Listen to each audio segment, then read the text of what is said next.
Hello, everybody, and welcome back for this 281st edition of Optimal Living Advice, the podcast on which I, Greg Audino, take listener questions about various struggles in their lives and offer support and guidance as best I can. It's great to have you back once more on a Wednesday, and thank you for joining. So this time, we'll be taking a question about the road to self-awareness and some unexpected hiccups that this particular listener has found in their journey. So let's take a look at this question and help them to wade through these uncharted waters as we optimize your life. Even though I feel I have increased my self-awareness, I still notice more and more bad habits. The more I think I've made a lot of progress, thinking I've overcome and broken bad habits, the more examples I see of the habit still occurring.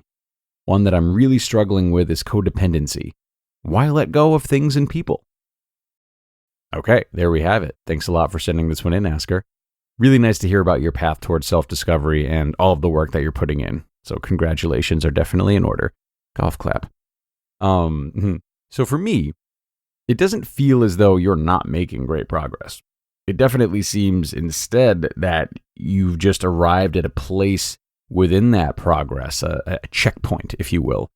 At which the challenges that lie ahead just look a little different than you might have assumed that they would or prepared for. So let's really think about self-awareness for a second. Why would it not include the noticing of bad habits? Why would attaining it not include some steps backward? And why would it be restricted to only good habits and ascension? It takes awareness to notice things that we could be doing better as well. And therefore, self-awareness would not be possible without the noticing of bad habits in addition to improvements. And when you're not as self-aware, you are more blind to the automations of your life, good and bad. So part of the journey towards self-awareness has to be noticing things that you would like to improve upon. And maybe that sounds obvious. It's definitely the impetus for anyone taking action to build upon themselves. But the part of the journey that you've arrived at is the realization that some of our least desirable patterns can't be removed so quickly as we would like them to be. It's not as easy as having a healthy smoothie and meditating for 10 minutes every morning. That's not going to save anyone from a lifetime of trauma that's led to a host of self-destructive tendencies that they've never pondered the roots or consequences of. This is the part of the journey that you've arrived at, and it's a scary and it's a beautiful place to be. And what is demanded of you now to keep making progress is another level of resilience. You're now required to confront these bad habits and lean into them as best that you can. You have to use all of your power to suspend self-judgment and instead get curious about these shadowy parts of you. Can you become patient with yourself and study these habits? Can you work towards changing them as you see fit, while at the same time accepting that they're there and loving yourself anyway? You're in a good position to do this right now, because you can't change or make adjustments to that which you can't see in the first place. And without the self-awareness that you have undoubtedly cultivated up to this point, you wouldn't be able to see them.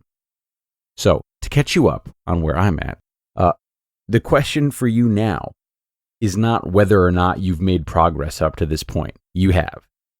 The question is, how can you now adapt to this new state of self-awareness and the ugliness and the messiness that comes with it? There's no need to question your growth. Instead, let's pivot into deeply questioning where your bad habits come from, what intentions lie beneath them, what triggers them, and again, how you can work on simultaneously accepting this part of yourself, not blaming yourself for being here, and working to make steady, healthy improvements. So you mentioned codependency. It's a sort of jarring term for a lot of people, but it's very common, and it's a fine place to start. So you said jokingly, I believe, why let go of things and people?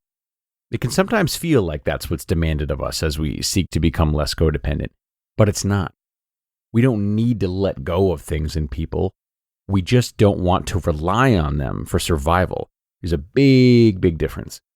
We're empowered both by having strong support systems and also by being able to trust that we can get by should something ever happen to those support systems.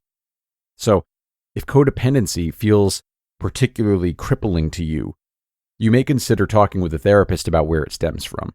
And in the meantime, ask questions of yourself. Let's think about what some of those questions might be. So one helpful self-reflection question could be, rather than deeming myself as a codependent person, what are the times at which I'm independent? This helps you to take a nuanced look at yourself and understand specifically where you tend to be more codependent, because it's not in all areas of life. And then to supplement that question, you might ask, when and why don't I trust myself? What do I imagine are the consequences of being alone in these times? And is there any proof to support that idea?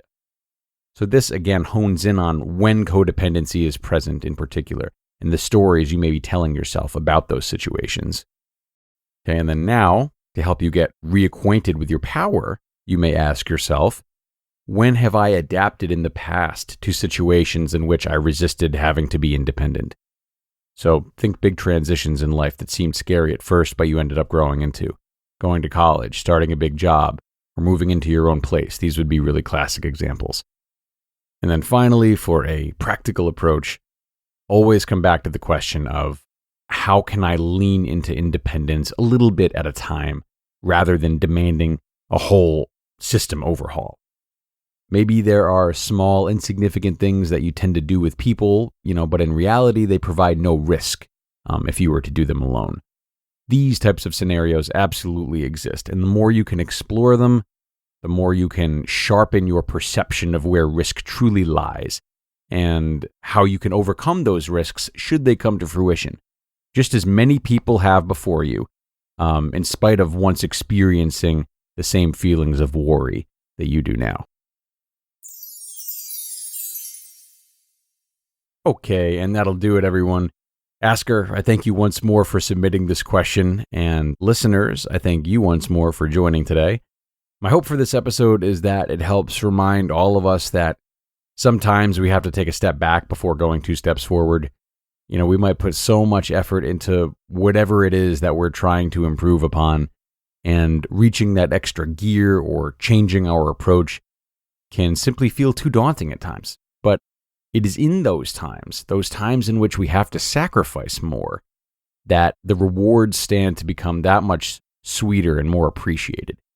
It's definitely something I need to be reminded of right now, I'll tell you that, in my own life, as I just bought my first home and am certainly adjusting to the demands of that. What a whirlwind. I don't know how you people do it, but I will figure it out. I will get there. And I'm particularly thankful for this episode and how it's helped me to be reminded of that. So that's going to wrap us up for today, though, gang. Don't forget, definitely send any questions of your own in if you would like help with them. You can email them to me at advice@oldpodcast.com. Get some support and make another episode possible. You will most certainly hear back from me. But in the meantime, have a great rest of your day, and I will see you on Friday for the next one. That's where your optimal life awaits.